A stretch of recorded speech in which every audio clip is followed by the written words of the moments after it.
kee ilaalu Waaqayyo si dhaga'a. Inuma si dhaga'a. Suba kana inuma si dhaga'a.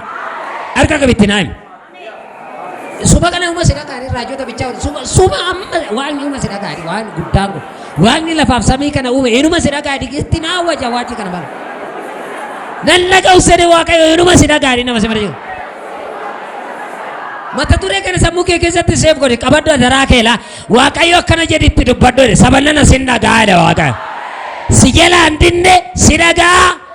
Yeroo Waaqni si dhaga'a akkamitti akka Waaqni si dhaga'u sitti maal? Akkatti akkuma nama silkiidhaan haasaa deemu kan akkatti kana booda Waaqa wajjin hin dubbattu. Icciitii guddaa sitti maa? Kana booddee Yesuus yoo jettu. Yesuus na qaqqabika. Ayizoo dhufeera si biraan jira. Harka kaskaasika.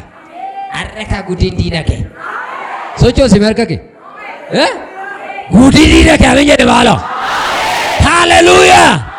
Waaqayyo si dhaga'eera taanaan rakkoon kee furmaata argata. Waaqayyo si dhaga'eera taanaan abaarsi sirraa xaragama. Waaqayyo si dhaga'eera taanaan dhagna keetti abidda shaffanama. Akkana godhime? Si dhaga'u amma kaasee Waaqayyo si dhaga'a. Ermiyaasii boqonnaa 33 lakkoofsa 3 isa jiru isiniin dubbisa. Inni na kadhadhu anis siifan dhaga'a. Wanta guddaa ati qortee bira ga'uu hin dandeenye sittan himaa. Abeet abeet wanta qortee ati bira hin geenye zariin kee bira hin geenye doktoroonni bira hin geenye beektonni bira hin geenye sittan himaa jedha Waaqayyo. Akkamitti namatti makaa harka kee kana godhi qaba. Har'a waan dhageessee baata. Har'a waan dhageessee baata. Waaqayyo sin dhaga'a. Iddoo kana irratti Ermiyaasitti Waaqayyo yeroo dubbatu argina. Ermiyaas ergaan kun Ermiyaasitti kan dhufe rakkoolee gurguddaan biyya sanirra tureera. Haa ta'u malee gooftaa Yesuus Kiristoos hafuura isaa humna isaatiin ergamaa isaatiin sagalee isaatiin yeroo inni Ermiyaasitti dubbatu argina. Ermiyaas ofii isaatii mana hidhaa keessa odoo jiru warra hiikamuu qabaniif ergaa kana dubbate. Ati yoo rakkataa taate yoo dhabaa taate yoo Waaqayyo karaa keetiin immoo nama baay'ee hiika. Ofii isaan ofii kiyyaadha. Hidhamee odoo hin jiru, qabamee odoo hin jiru, too'ii hordofii jala odoo hin jiru, Waaqayyo ergaa isa lammaffaa gara koo fide. Innis na kadhadhu sin dhaga'a. Waaqayyo akkamitti nama dhaga'a kan jedhu tokko kadhannaadha. Maali karaan itti waan nama dhaga'u qabxii tokko sitti kadhannaadha. Na kadhadhu ani maalan godha sin dhaga'a. Ati gahee kee baay'ee anis gahee koon baay'ee waan. Gahee Waaqa maali? Gahee Waaqaa si kadhachuudha. Gahee Waaqaa si kadhachuu ati immoo Waaqaa kennuudha. Gahee Waaqa maali? Gahee Waaqayyo maali? Si dhaga'u. Gaheen kee immoo maali? Kadhachuu. Hanqina si bira jiraa Waaqni si dhaga'uuti ta'e malee Waaqni guyyaadhaa guyyaatti nama dhaga'a. Rakkoo kee mana kee jiru sana. Qabeenya kee qabame sana. Ijoollee kee rakkattu sana. Adeemsa si rakkise kana. Hojii malatti dhabde kana. Waaqni sa'aatii 24 guutuu gurri isaa banaadha. Rakkoon namaa kadhannaarra jira. Kadhannaan Waaqa wajjin walii galuu, kadhannaan Waaqayyo wajjin haasa'uu, kadhannaan Waaqayyo wajjin kominikeeshinii uumuu jechuudha. Guyyaadhaa guyyaatti akkuma silkii dawwaltu sana amma nama 100tti dawwaltu odoo tokkicha Yesuusitti himee an nama 100 sana siif dawaa. Isa waan naa dhiiftee isatti qaara rakkatti arga golkaasi. Arra maqaa Yesuus fiildi kee jijjiireera. Kadhan naman kadhattati Waaqa kadhatta.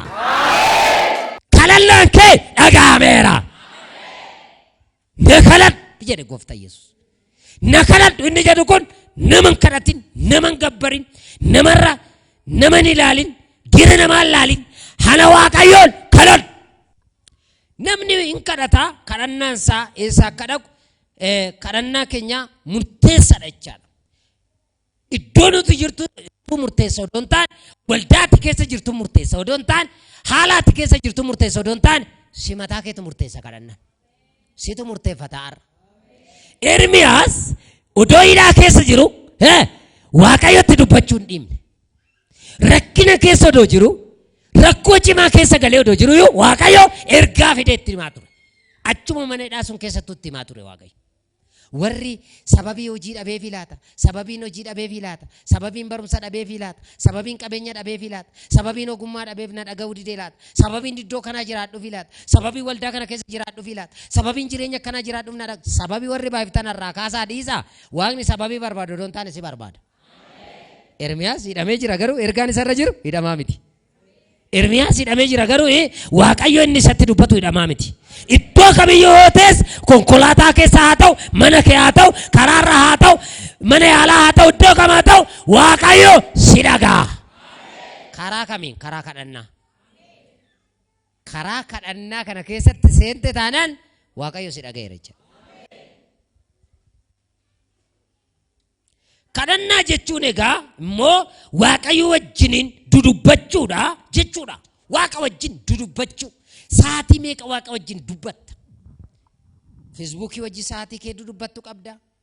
Hiriyoota kee wajjin saatii dudubbattu qabda. Maatii kee wajjin saatii dudubbattu qabda. Waa'ee hojii kee saatii dudubbattu qabda. Masmara moobaayila keetti simii baaftee saatii dudubbattu qabda. Nama beellamtee kootu sin barbaada dhimma hojiif jettee saatii dudubbattu qabda. Waaqa wajjinoo saatii meeqa qabda? Waaqni hin dhagaa namatti dubbatu dhabe. Waaqni si dhagaa nama isatti dubbatu barbaada. Si dhagaa'uudhaaf ulaagaan jalqabaa kadhannaan. Kadhannaan lafa fagoo si keessa. Kadhannaan isa ija keetiin hin agarre sitti agarsiisa. Barbaaddaa? Harka kee as kaasi kaasiin kadhadhaa. Isa sitti mul'ate Waaqayyo sitti haa mul'isu. Asiin bichaa amiin jechaan. Isa si jalaa dhokate Waaqayyo sitti haa agarsiisu. Anama si kadhataan jira ka. Isa si jalaa dhokate Waaqayyo sitti haa agarsiisu. Isa dhabde sana Waaqni siif haa laatu. Waan yaadde sun milkaa'e.